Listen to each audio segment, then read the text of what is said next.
알레르기성 피부염, 알레르기 피부염. 기존 처치는 증상 완화에만 그치기에 치료라는 단어를 사용하지 않으면 옳습니다. 기존 처치는 알레르기성 피부염은 한번 발생하면 낫지 않게 관리되어야 한다는 입장에서 처치와 관리를 통한 증상 완화만을 목표로 합니다. 증상 완화, 호전, 처치, 치료의 정의에 대해서 알아보도록 하겠습니다. 증상은 병을 앓을 때 나타나는 여러 가지 상태나 모양을 의미합니다. 증상을 조금 더 세부적으로 구분하여 보면 환자가 주관적으로 인식하는 신체의 비정상적인 상태 또는 느낌과 표징, 징후라는 단어로 사용되는 다른 사람에게 객관적으로 관찰될 수 있는 현상이 있습니다. 엄밀하게 의학적으로 증상과 징후는 다른 의미를 갖는데 예를 들어 감기가 걸렸을 때 두통, 발열, 기침의 증상이 있다면 두통은 객관적으로 입증되지 않기 때문에 발열과 기침만이 징후가 된다고 합니다. 그러나 현실적으로 증상과 징후를 명확하게 구분하지 않기에 병을 앓을 때 나타나는 상태나 모양을 의미한다고 보시면 됩니다.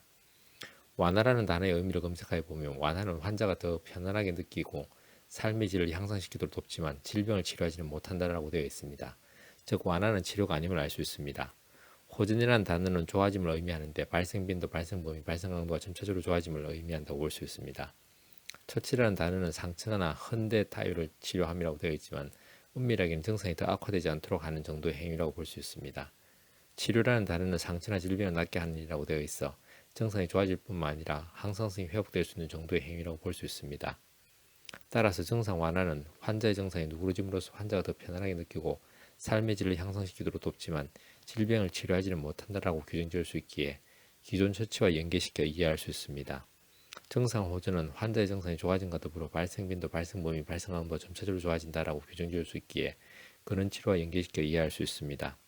현재 사용되고 있는 용어의 개념이 명확하지 않게 혼용되고 있지만 이를 다시금 정리하여서 개념을 규정하고 정확한 용어를 사용함으로써 의료인과 소비자와의 의사소통에 조금 더 명확함을 부여함으로써 의료 소비자로 하여금 조금 더 합리적인 선택을 하실 수 있는 기회를 부여해야 할 것입니다.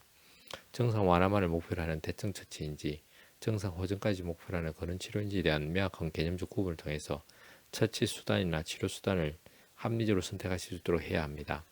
따라서 알레르기 피부염의 기존 처치는 낫지 않게 관리되어야 한다는 입장의 증상 완화만을 목표로 하는 처치에 지나지 않습니다. 따라서 치료라는 용어를 사용하지 않음이 의료 소비자분들에게 혼란함을 덜 줄 수 있을 것으로 판단됩니다. 한의학은 과학입니다. 한의학은 철학입니다. 건강은 균형입니다. 동양 한의원은 균형입니다.